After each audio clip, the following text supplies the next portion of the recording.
From VOA Learning English, this is the Science Report.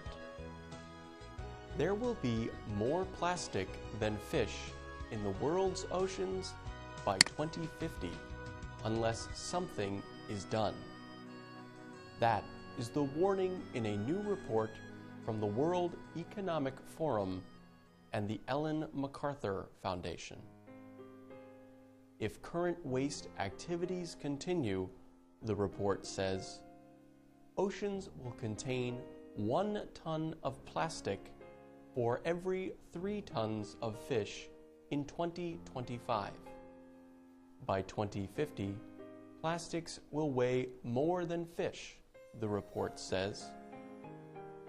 Each year, about 8 million tons of plastic enters oceans around the world. The report says this is comparable to placing a garbage truck load of waste into the ocean every minute. Not all the plastic waste is purposely thrown into the ocean. Much of it starts the trip as waste on streets and sidewalks.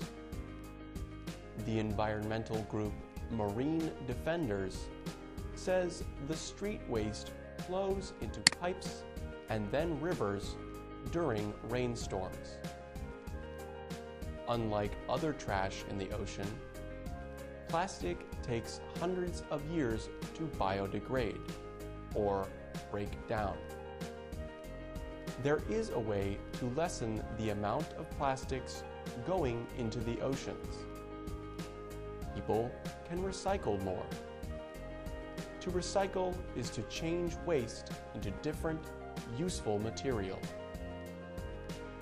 The report's authors say currently only about 14% of plastics are recycled.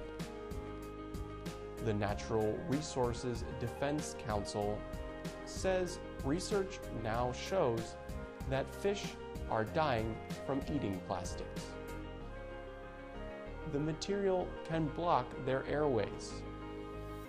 It can also block their digestive systems and cause starvation. The organization says the material can also poison humans when they eat fish that have eaten plastic. For VOA Learning English, I'm Peter Musto.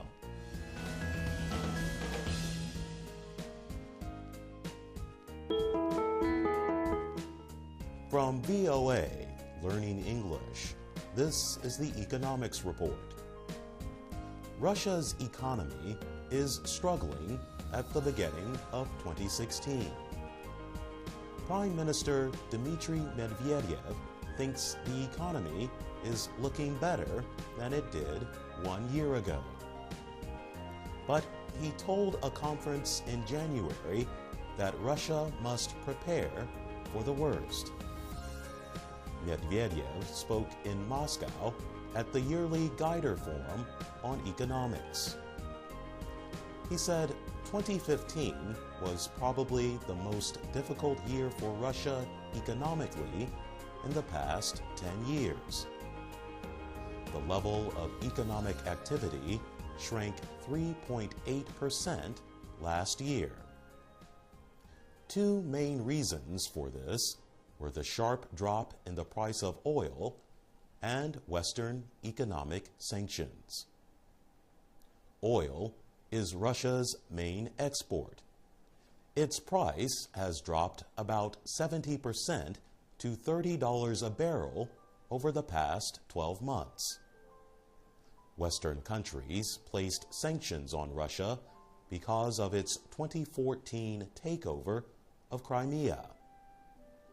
Russia also has continued its military support for rebels in eastern Ukraine. The Western measures have cut off Russian banks from international credit. The value of the ruble has dropped from a high of 30 to the US dollar to about 75. Inflation was a major concern for Russians last year. On average, prices increased at a rate of 15% in 2015. But consumer food prices increased between 20 and 30%. High inflation has hurt Russia's poor. The number of Russians below subsistence poverty rose to more than 20 million last year from 18 million a year earlier. Medvedev admitted the government would likely face budget cuts. About half of Russia's budget depends on oil export revenues. Observers say oil prices could drop further to $20 a barrel. For VOA Learning English, I'm Jonathan Evans.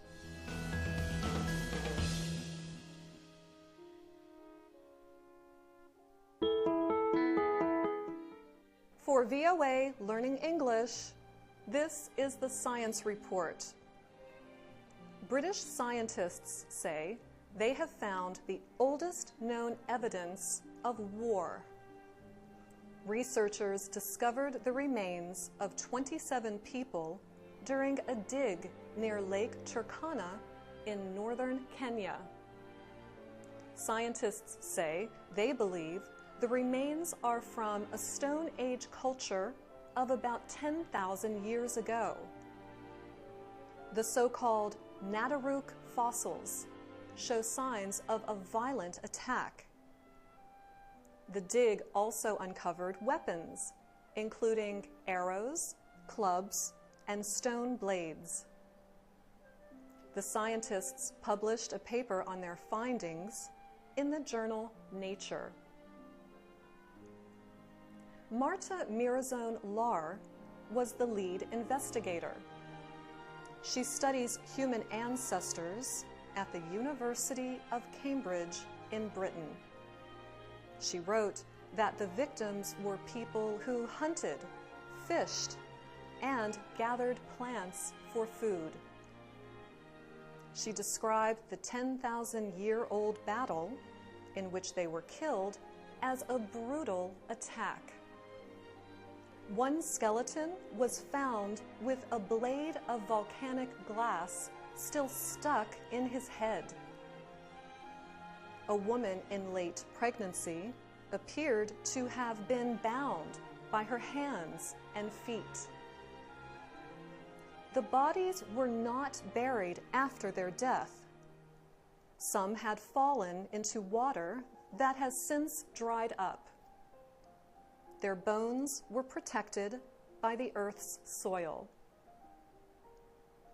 Many experts had thought war did not begin until humans started to form settled communities. But the Nataruk people were hunter-gatherers of an earlier period. They moved from place to place in search of food. Scientist Lar said the findings raise the question of whether warfare has been part of the human experience for much longer than previously thought. The remains include 21 adults and 6 children. Most of the children were younger than 6. For VOA Learning English, I'm Ana Mateo.